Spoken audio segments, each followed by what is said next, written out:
그러니까 그러면은 이 답을 내지 못한 사람은 시골에 있어도 아직 공부가 안 되는 거예요. 아직 불안한 거예요. 괴롭고 두려운 거예요.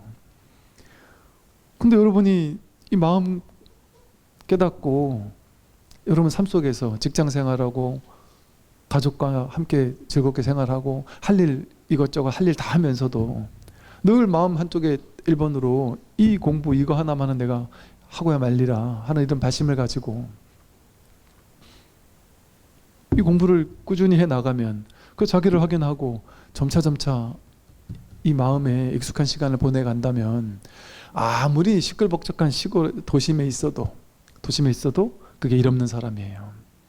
겉으로 봤을 때는 막 시끄러운 삶을 살고 막 맨날 회사 왔다 갔다 하고 번잡한 삶을 사는데도 불구하고 그 사람은 마음에 일 없는 사람이란 말이에요.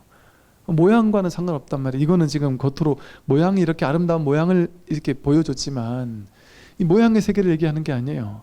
모양의 세계 이면에 담긴 정말 이 정멸한 이 마음, 텅 빈 이 마음을 이렇게 표현해 본 거예요.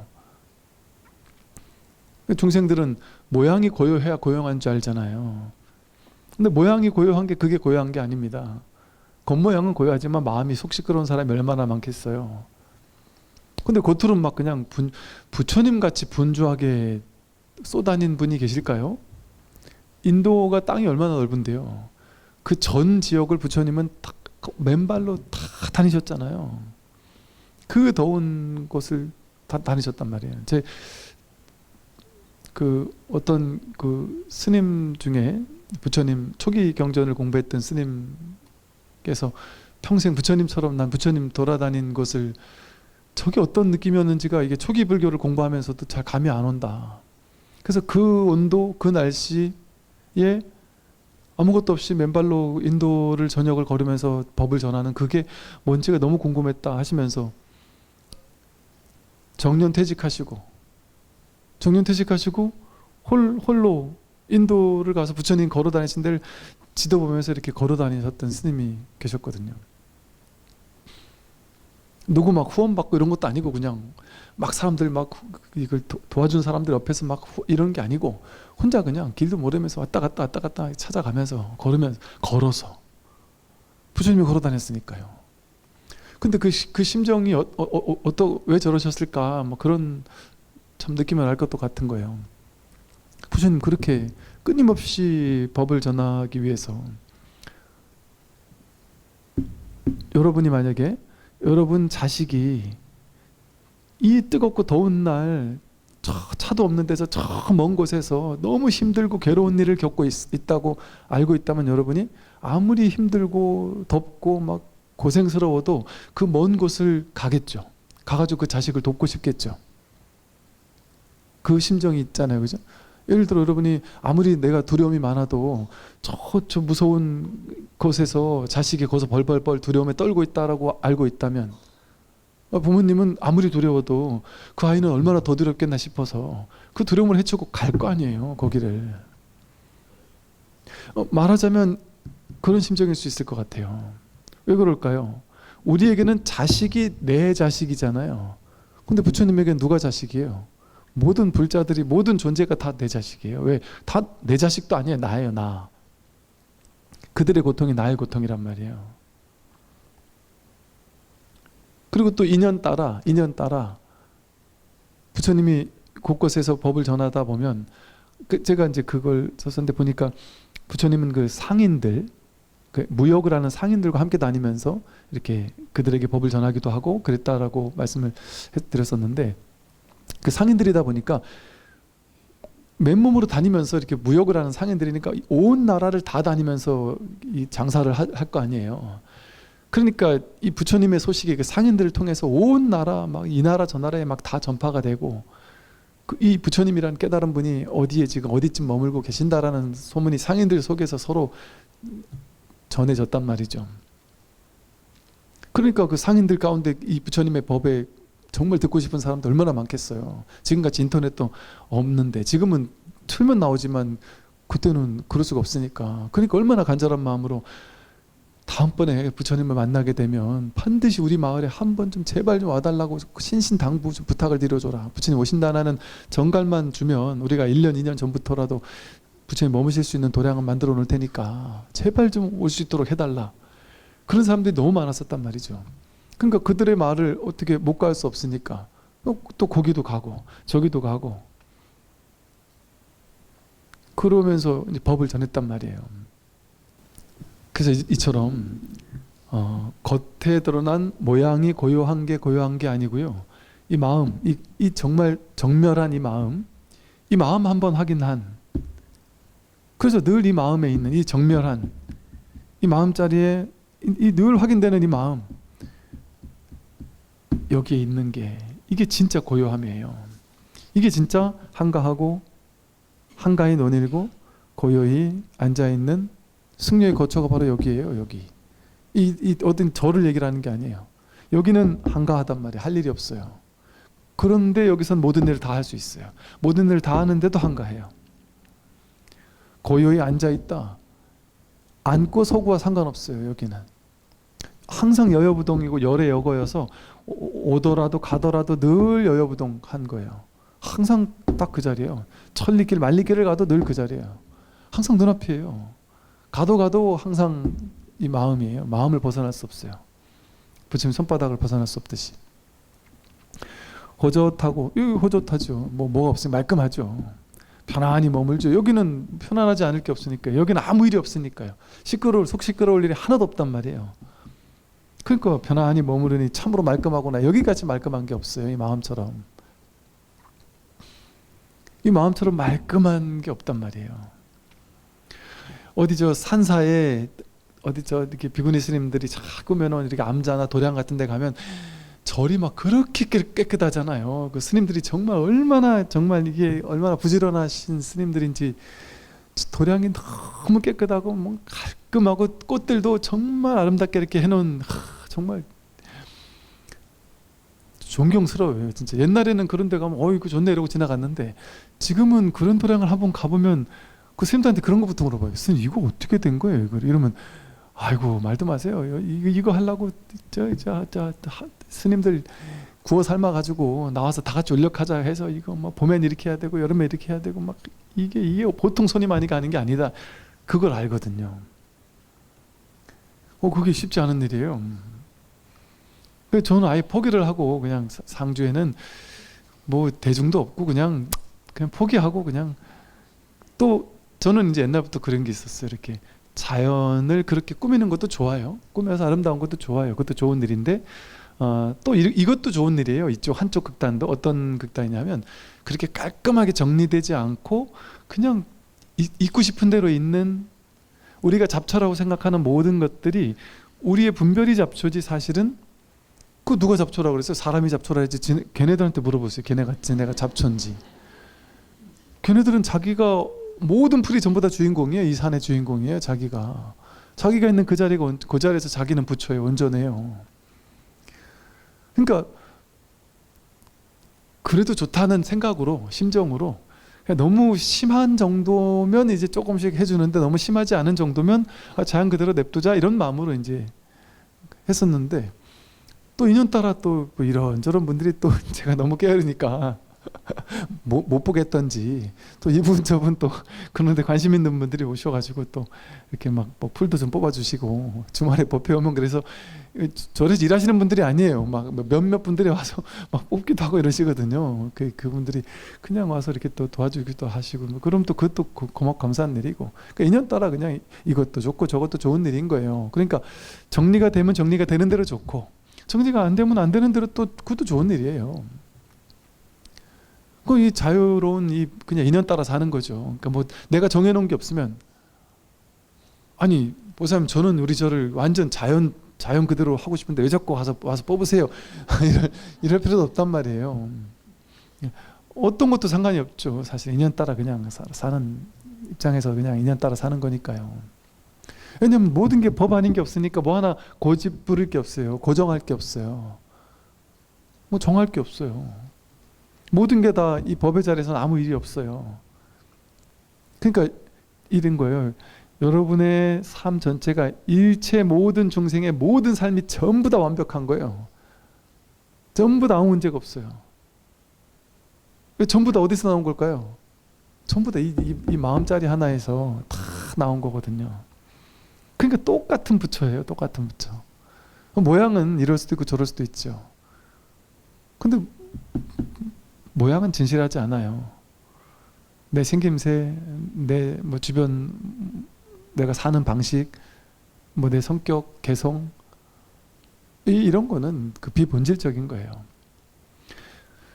그것이 어디서 나왔는지, 출처가 어딘지, 내가 누군지, 내가 어디서 왔는지, 어디로 가는지, 이거 모르고 산다는 게 이게 얼마나 억울한 일이에요. 이거를 알고 살고 알고 가는 거는 이거는 다르죠. 삶이 다르죠. 삶이 진짜 완전히 다른 삶이죠. 이게 얼마나 막막해요. 내가 누군지 모르잖아요. 다 어디서 왔는지 모르잖아요. 어디로 가는지 모르잖아요. 내가 어디서 오고 어디로 가는지도 모를 뿐만 아니라 이 80억 인구가 어디서 왔는지 어디로 가는지 모르잖아요. 또 안드로메다 별에 있는 우주인들이 어디서 와서 어디로 가는지 모르잖아요. 그거 명백하게 선명하게 다 알게 된다니까요. 너무 간단한 거거든요. 알고 살아야죠. 내가 누군지, 세상이 무엇인지, 부처가 무엇인지. 온갖 사람들이 인류 역사 속에 온갖 잘났다는 사람들이 인류 역사 속에서 무수히 많은 책들을 남겼잖아요. 도서관만 가면 책이 얼마나 쌓여 있어요.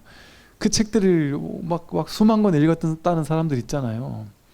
그 자기가 모르면은 뭔 책을 읽어야 될지도 몰라요. 이게 진짜 옳은 일인지 틀린 책인지도 모르고 도서관 뒤지는 거 아니에요. 100년을 뒤진들 그 유명한 사람 책이라고 해서 다 괜찮은 책이겠지 하고 읽어본들, 노벨상 받은 사람들이 책이라고 해서 무조건 다 좋을까요? 그래 본들, 그 안목이 없으면 그 쓸데없는 책에다가 시간만 낭비하게 돼요. 근데 이 도서관을 다 뒤져 봐도 이 안목 갖춘 가르침이 극소수잖아요. 극소수. 근데 그걸 아는 안목이 있는 사람이 있고 없는 사람이 있잖아요. 그 얼마나 시간 단축이에요. 그 도서관에서 몇십 년을 허비할 필요가 없어요. 딱 봐야 될 책만 보면 되잖아요. 답이 있다니까요. 이 우주에 대한, 온 세상에 대한, 일체 모든 것에 대한 답이 있다니까요. 근데 이 세간의 답이 아니에요. 세간의 답이 있는 건 아니에요. 세간에선 잘 몰라요. 정치인들이 뭐 이럴까요 저럴까요 뭐 물어보면 그 구체적으로 답은 뭐 할 수도 있고 모를 수도 있고 그래요. 마음에 들 수도 있고 안 들 수도 있고.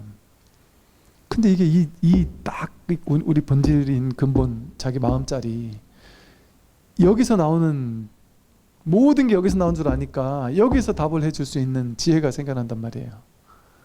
그 지혜를 가지고 사는 사람과 이 지혜가 없이 아직도 이게 뭐가 뭔지 모르고 삶이 뭔지 인생이 뭔지 누가 물어보면 답도 못하고 그러면서 사는 사람은 여러분, 저 제일 훌륭한 대학교, 전 세계 뭐 100대 대학 순위 막 나오잖아요.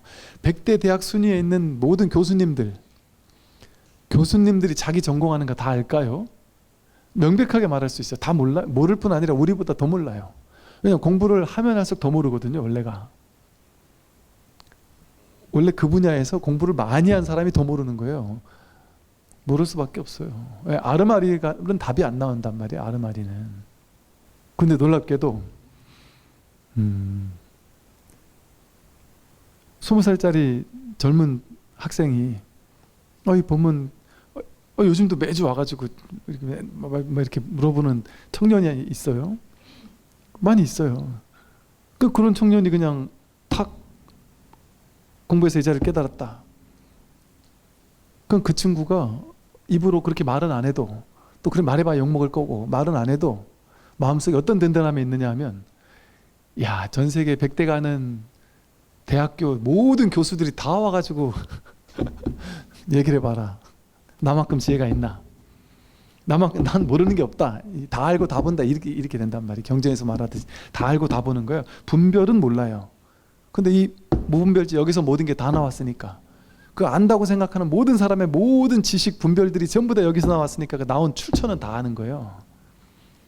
이거 하나는 확실한 거예요. 거기서 나온 분별의 세계는 모르지만 그게 전부예요. 여기서 나온 분별의 세계는 알아도 그만 몰라도 그만이에요. 그거 돈 버는 데나 써먹지.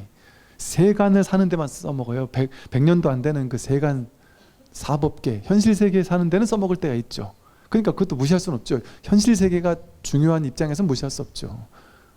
그러니까 그런 측면도 무시하는 게 아니에요. 그것 때문에 이 세간을 완전 무시하는 말을 제가 하는 건 아니에요. 그분들을 존중하지 않는 것도 아니고 존중해요.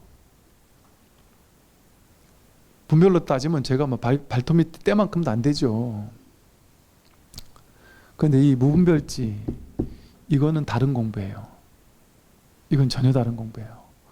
그러니까 이거를 깨닫고 사는 것과 깨닫지 못하고 사는 거는 완전히 달라요. 같으면서 달라요. 참 신기해요, 이게 진짜. 완전히 달라야 하면서 막 그냥 막 이렇게 하려니 참 심심하고 같은 아무것도 아닌 측면이 있어요.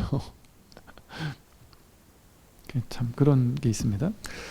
깨달으면 다 끝마쳐서 더 이상 애쓰지 않으니 모든 유의법과는 같지 않다.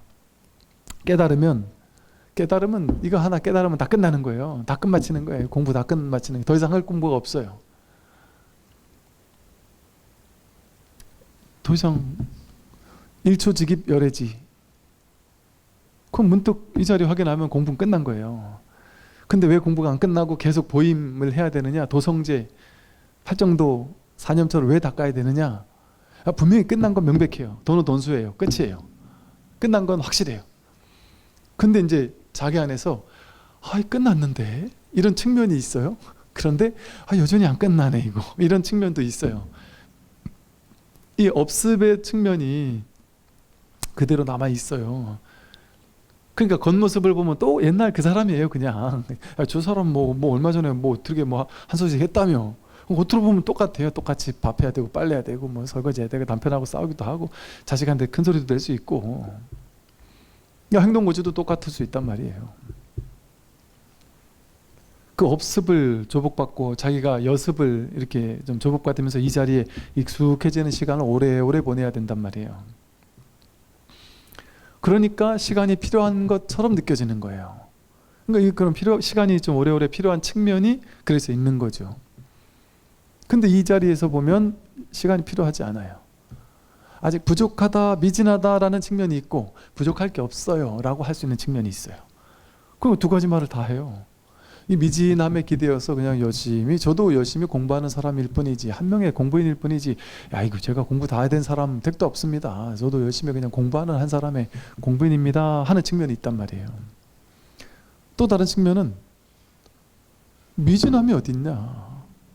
미진함도 이 일인데 공부 안 된 게 어딨냐. 안 되고 되는 게 다 일인데 오래오래 갈고 닦아야 될 게 어딨냐. 여기서 그냥 늘 같은 일인데 이렇게 자신만만하게 얘기할 수 있는 측면도 있단 말이에요. 이렇게 본래는 이 자리에서 보면 깨달으면 다 끝마쳤어요. 그러니까 더 이상 할 일이 없어요. 더 애쓸 게 없어요. 애쓰진 않는데 하되 함이 없이 무엇이든 다 해요. 오히려 그 전보다 더 순수하게 더 텅 빈 이 바탕 위에서 모든 일을 다 해요. 더 열정이 넘칠 수도 있어요. 언뜻 봤을 때는 더 열심히 산다 이렇게 느낄 수도 있어요. 부처님처럼. 그러나 하는데 하는 바가 없이 하는 거예요. 하되 함이 없이 한단 말이에요. 애쓰지 않는 자리에서, 무위법의 자리에서 모든 일을 다 하는 거예요. 그게 금강경에서 말하는 무위법으로서 모든 차별을 일으킨다 뭐 이런 식의 표현인 거예요. 무위법인 이 자리에서, 무분별지인 이 자리에서 모든 분별을 갖다 쓰고 모든 차별을 갖다가 쓰는 거예요. 이걸 딱 깨달았지만 사람이 물어보면 제가 키가 커요 작아요 하면은 크다고도 얘기하고 작다고도 얘기하고 어떤 행동을 잘못한 행동했으면 잘못했다라고도 얘기하고 잘했다고도 얘기하는 거죠. 또 깨달았다고 해서 분별을 아예 쓰지 못하는 게 아니죠. 크지도 않고 작지도 않다. 잘한 것도 아니고 못한 것도 아니다. 니도 아니고 나도 아니다. 그런 자리에서만 늘 사는 게 아니에요. 무분별지를 가지고만 살 수가 없어요. 삶을 그대로 분별지 가지고 사는 거예요. 근데 분별지 뿌리가 무분별지인지를 알고 쓰는 것과 그냥 그 분별하는 게 진짜인 줄 알고 거기 스스로도 사로잡혀 가지고 집착해서 그렇게 말하고 거기 자기도 진짜 그건지 착각하면서 그렇게 말하는 것과는 다르단 말이에요. 단호하게 말하더라도 그게 공한 줄 알고서 그렇게 그냥 말하는 것과는 다르단 말이에요. 그래서 일 끝난 사람, 일해 마친 사람, 무위법의 자리에서 그 유의를 또 다시 쓰는 거예요. 조작도 쓰고. 그러니까 깨달으면 다 각 증료 불시공 이랬어요. 깨달으면 곧 다 끝 맞춰가지고 더 이상 뭐 공덕을 베풀 일이 없어요. 뭐 할 일이 없어요. 뭐 그냥 복을 베풀어야 된다? 그런 일이 따로 없어요. 공덕이라는 게 따로 없어요. 온 우주법계 전체가 공덕천지예요. 그냥 뭐 평등한 완벽한 공덕밖에 없어요. 길을 걷는 것도 공덕이고 숨 쉬는 것도 공덕이고 전부 다 공덕이니까 뭐가 공덕이다라고 말할 수가 없어요. 공덕 아닌 게 없으니까요. 근데 깨닫기 전에는 내가 공덕을 지어야 돼요. 복을 지어야 돼요. 공덕 있는 사람이 돼야 돼요. 그 절에서 공덕 짓는 거 되게 중요하게 생각하잖아요. 복덕을 지어야 된다. 공덕을 지어야 된다. 근데 우리 육조단경에서 배웠거든요. 진짜 공덕은 뭐냐? 이 마음, 이거 깨닫는 게 그게 공이다. 여기에서 나오는 행위가 그게 다 덕이 된다. 이게 진짜 공덕이거든요. 그러니까 이 마음 깨닫는 게 진짜 공덕인 거예요. 그러니까 따로 공덕을 질 필요가 없어요. 모든 것이 공덕 아닌 게 없는 것을 확인한 이 자리에서 살면 일거수일투족이 전부 다 공덕이죠. 존재 자체가 공덕이 되는 것이죠. 그러니 더 이상 애쓸 필요가 없어요. 더 이상 공덕을 베풀 필요가 없어요. 일체 유의법 부동 이랬어요. 일체의 모든 유의법과는 같지 않다. 유의법하고는 다른 거예요, 이 공부는. 근데 자꾸 이 불교 공부하는 불교 신자들이나 불교 공부하는 사람들 중에 제일 많이 헷갈리고 있는 사람들이 유의법을 불법인 줄 알아요. 유의 조작하는 수행을 불교 수행인 줄 알아요. 중도라는 건 하되 함이 없이 하는 무의법이거든요. 근데 유의 조작하는 게 수행인 줄 알아요. 유의 조작의 수행이 진짜 수행인 줄 아는 거예요. 그것과는 같지 않아요, 이 공부는. 이 공부는 딱 써 있잖아요. 일체 유의법과는 같지 않다. 그러니까 유의 조작이 뭐예요? 내가 108배, 1000배, 10,000배 하면 숫자를 채운 만큼의 공덕이 착착 이렇게 마일리지가 적립되는 줄 알아요. 그러다가 내가 매일같이 내가 100일 기도, 108배 100일 기도를 계획했는데 중간에 막 빠져먹으면 부처님한테 막 죄송하고 죄스럽고 괜히 막 약속 안 지킨 것 같고 공덕이 이렇게 막 무너질 것 같고 자기 생각이잖아요. 그거는 절을 하는 것도 공덕이고 절을 안 하는 것도 공덕이거든요. 근데 유의법을 수행이라고 생각하니까 절을 해야만 수행이 된다. 연부를 얼만큼 해야만 수행이 되고 좌선을 얼만큼 해야만 수행이 되고 돈을 얼만큼 보시해야만 공덕이 되고 내가 어떤 행동을 해야만 그게 공덕이 되고 이런 모양에 치우친 공덕밖에 모르는 거죠. 근데 이제 부처님 가르침대로 말씀드리면 이게 이 자리에서만 얘기를 하면 그런 거 다 없다 이렇게 얘기할 수 있고 부처님 방편식으로 말한다면 시계생천이라고 하는 시론계론 생천론이라는 방편의 차원에서 말하면 아직 깨닫지 못한 우리들한테는 우리들에게는 현실도 중요하잖아요. 현실이 이제 공안주를 깨친 사람한테는 제가 말한 이 무위법이 전부예요. 무위법에서 유위법을 쓰고 살면 돼요. 그런데 여전히 내가 이 출세가 나지 못한 사람한테는 이 현실이 중요한 거예요. 깨닫는 것도 중요하지만 현실을 잘 사는 것도 중요하단 말이에요. 그럼 현실을 잘 살려면 어떻게 해야 돼요? 복을 줘야 돼요. 공덕을 줘야 돼요. 모양의 공덕을 지어야 돼요. 왜?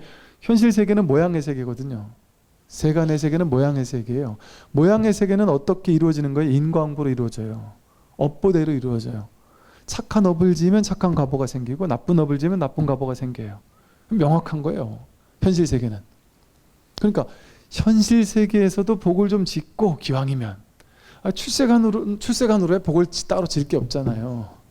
그럼 현실 세계에서도 복을 짓고 산다 이러면 현실 세계에서도 좋은 과보를 받는 거예요. 그러니까 제가 하는 말이 복도 질 필요도 없다. 공덕도 본래 공덕인데 무슨 공덕을 짓느냐? 공덕 질 필요 없습니다. 이렇게 얘기하는 게 아니죠. 그 현실에서는 내가 마음 내는 게 중요해요. 내가 부자 되겠다 하고 마음 내고, 성공하겠다고 마음 내고, 자식을 잘 키우겠다고 마음 내고, 마음 내는 걸 도와주는 불교의 의식이 바로 기도 같은 거거든요. 기도 수행 이런 거거든요. 그러니까 세간법에서 마음 내는 게 중요해요. 나쁜 마음 내는 것보다는 좋은 마음 내고, 해봐야 안 돼 하는 마음 내는 것보다는 열심히 해서 내 삶을 행복하게 바꾸자, 좋게 바꾸자, 이렇게 마음 내는 게 중요하죠. 세간에선 중요하잖아요. 그러니까 세간법에서는 기도 열심히 하고, 수행도 하고, 발심도 하고, 세간에도 발심하고, 출세간에도 발심하지만 이 세간에도 발심할 필요도 있죠. 이 세간법에서는, 시계생천이라는 방편의 가르침에서는. 인강보는 명확하니까요. 그러니까 제가 세간을 다 무너뜨린 얘기만을 하는 얘기가 아니에요. 부처님 말씀이 무조건 세간 다 필요 없다, 공한 거니까 공의 세계만 중요하지 세간은 중요하지 않다, 이 얘기를 하면 그것도 중도에 어긋난 거예요. 이 공에만 치우친 거잖아요. 색을 버리고. 색즉시공 공지시 색이지, 색을 버리고 공으로만 가라는 게 아니에요. 이 공부는 공을 진짜 깨닫고 나면 다시 색으로 돌아오는 거예요. 360도 돌아와가지고 다시 시부도에서 다시 마을로 들어가잖아요. 다시 세간 속으로 들어가는 거예요. 세간이 출세간인 줄 알면서 다시 세간 속으로 들어가서 세간의 분별을 그대로 쓴단 말이에요. 그러니까 이 공부하는 사람은 당연히 세간 쪽으로도 복을 짓고 계율을 잘 지키고 이런 일도 해야죠. 공덕 짓고 하는 일도 해야죠. 안 하는 것보다는 하는 게 왜 훨씬 좋을까요? 이 출세간의 공부에서도 그게 훨씬 좋아요. 왜냐하면 복 짓고 계율을 잘 지키면요, 내가 복이 많아지잖아요. 그러니까 내가 이 마음 공부를 하려고 딱 맘먹었을 때 마음 공부 복도 같이 있어가지고, 내가 마음 공부 아무리 하고 싶어도 몸이 아파서 죽을 것 같으면 저기 그냥 중환자실에 가가지고 오늘 내일 한다면 마음 공부 못하는 거 아니에요. 마음 공부 너무 하고 싶은데 내가 돈복이 너무 없어가지고 돈을 하나도 못 벌어서 자식이 쫄쫄 굶고 있으면 아직 마음 공부 할 때겠어요. 지금 애 분유값 벌로 나가야죠. 법문 듣는 게 중요한 게 아니에요. 기본적인 의식주 그게 해결된 다음에 마음 공부도 하고 법문도 들을 수 있잖아요. 근데 그게 기본적으로 해결이 돼야 어느 정도 공부하는 데도 좀 도움이 될 거 아니에요. 그거 해결을 어떻게 하는 거예요? 그거는 출세가, 어떤 사람은 그렇게 얘기해요. 그런 거 다 필요 없다, 마음 공부만 열심히 하면 부처님이 알아서 먹인다. 뭐 방편으로 그렇게 얘기할 수도 있겠지만 세간법은 엄연하게 인강보가 확실해요. 아빠가, 집안의 가장인 아버지가, 아내가 지금 자식 키우고 있는데 남편밖에 돈 벌 사람이 없는데, 남편이 지금 집안에 돈 하나도 없는데, 당장 내일 먹을 쌀도 없는데 남편이 속 터지게 앉아서 법문만 듣고 있고, 그 나가서 일도 안 하고 집 밥도 안 해오면서 이거 열심히 해서 깨달으면은 어디서 진짜 우주 법계에서 뭔가 막 생겨 이렇게 생각하는 이런 치우친 생각을 가지고 그냥 법문만 듣고 있으면, 아니 그 아내가 그 법문하는 스님도 엄청 싫어할 거야 아마. 남편만 싫어하는 게 아니라. 이거 치우친 생각이잖아요. 명확하게 치우친 생각이잖아요. 그게 어떻게 올바른 생각이라고 할 수 있어요? 당장 시급한 것부터 해결을 해야죠. 그래야 공부도 할 수 있죠. 그러니까 즉 세간의 복도 어느 정도 있어야 이 출세간 공부도 할 수 있는 거예요. 그러니까 부처님은 귀입을 양족존 이래서 두 가지 같이 존숭하신 분이에요. 복력도 있으시고 출세간의 지혜도 있으시고, 그러니까 두 가지 같이 가는 게 중요하다고 얘기하신 거예요. 부처님도 같이 가는 게 중요하다. 한쪽만 이게 너무 수승하다고 그게 좋지 않단 말이에요. 부처님도 그런 경험해 오셨거든요. 부처님도 복 없는 부분이 있을 때는 막 못 먹기도 하고 이래 해보셨단 말이에요. 그러니까 그거보다 나중에 가서 이제 어느 정도 교단이 안정되니까 훨씬 이 법을 펴기도 좋으시지 않았을까요? 그러니까 이 두 가지가 같이 가야 된다. 세간을 버리고 출세간만 가도 안 된다. 출세간이 중요하지. 이거 1번으로 생각하지만 1번이라 그랬지 이게 전부라고 하진 않았잖아요. 1번만 있는 게 아니죠. 2번, 3번, 4번 있잖아요. 세간법들이 2번, 3번, 4번들이란 말이에요.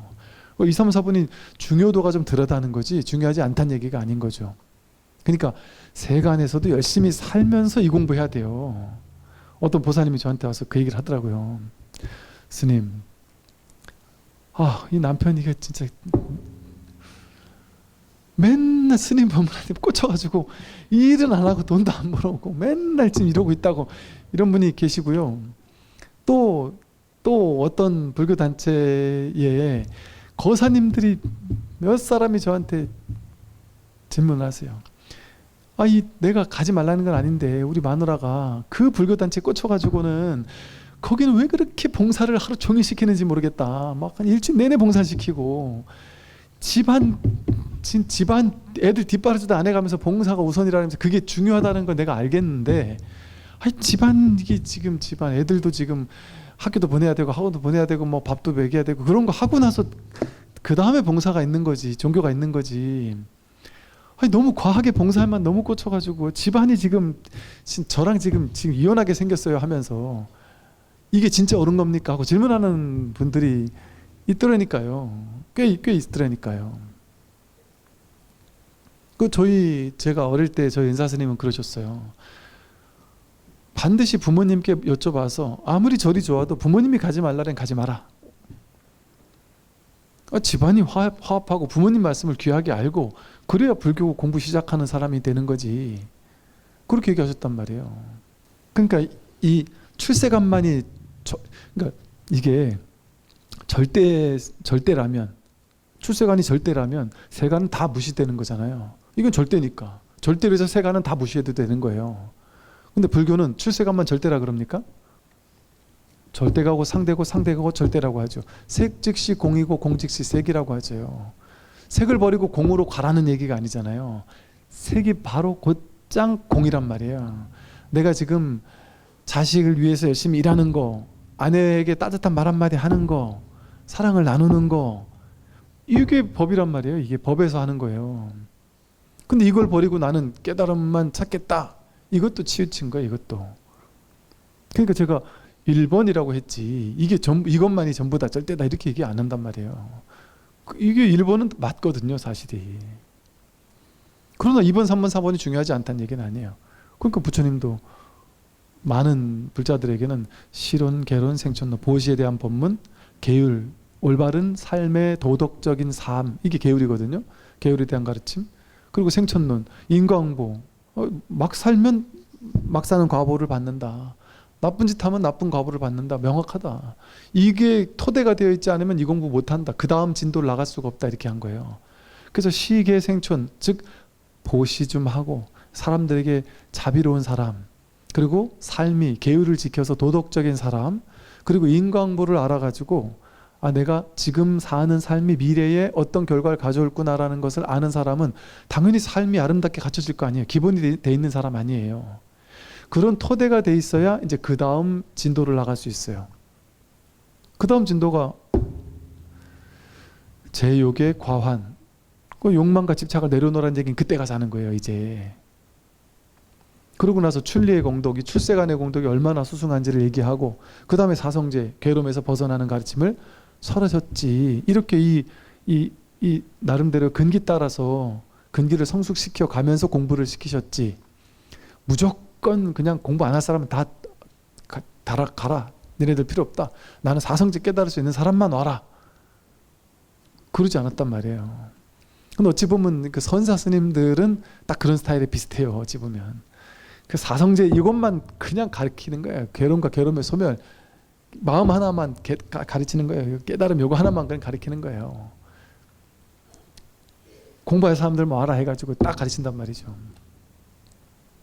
근데 깨달음에 가는 데는 이런 분들의 법문이 도움이 되고, 또 깨달음에서도 현실을 또 무시할 수 없고, 또 우리가 법을 펴고 하는 입장에서는 부처님처럼 하는 게, 부처님처럼 하는 게 기본이 돼야 되죠. 그러나 내가 매진해서 정말, 우리가 가행정진 이러잖아요. 일상에서는 부처님처럼 살고 정말 가행정진 한번 매진하겠다 할 때는 그냥 선불교 방식으로 그냥 한번 몰아붙여서 정말 앞뒤 없이 그냥 공부 한번 해보고, 이런 것도 필요하고, 다 필요한 그런 것이죠. 그래서 이렇게 깨달으면 끝이에요. 더 할 게 없어요. 그리고 그게 그렇게까지 오래 걸리는 게 아니에요. 그리고 이제 탁 자기 마음 한번 탁 깨닫고 나면 이게 이제 그냥 삶을 살면 되니까 이제 그 다음부터는 삶을 사는 게 공부니까요. 저절로 진도가 나가요. 그 이후에 스님 그러면 갱참 30년이면 제가 지금도 지금 막 힘들어 죽겠는데 30년 동안 내내 법문들을 왔다 갔다 해야 돼요? 이게 이 자리 한번 딱 확인하고 나면 이제 조금 여유가 생겨요. 한동안은 딱 이 자리 확인하고 나면 더 오히려 공부가 더 하고 싶어서 더 열심히 하는 때가 있을 거예요. 근데 이게 몇 년 지나고 나면은 저절로 이제 이게 아 내가 가나 안 가나 아 똑같구나. 이게 이제 어느 정도 이렇게 딱 가지가 쳐져요. 그러니까 가끔 한 번씩 이제 듣게 되고 이제 나중에 가서는 그러더라도 퇴전하지 않는다. 불퇴전의 지혜가 생긴단 말이에요. 그 한 번씩 이렇게 들어보면서 똑같네 하는 거예요. 내 안목과 저게 다르지 않구나. 그거 그냥 확인해가는 그런 정도인 거죠.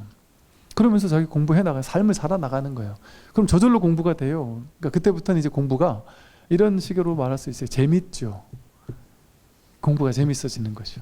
모르고 공부할 때 하고 이거 한번 확인하고 나서면 그때부터는 재미있는 거예요. 그냥 공부가 재밌다는 건 뭐예요? 삶을 사는 게 재밌는 거죠.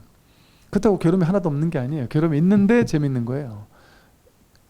현실은 왔다 갔다 할 수 있죠. 모양의 세계는 아플 수도 있고 뭐 무너질 수도 있고 뭐 자식한테 문제가 생길 수도 있고 뭐 모든 일이 다 생길 수 있죠. 그러나 그게 딱 이 근본에서 다르지 않은 일이라는 거예요. 그걸 그냥 늘 확인한단 말이에요. 그러니까 이게 진실이니까. 이게 진실이라는 게 처음에는 긴가민가해요. 왔다 갔다 하고 그런 느낌이 있어요.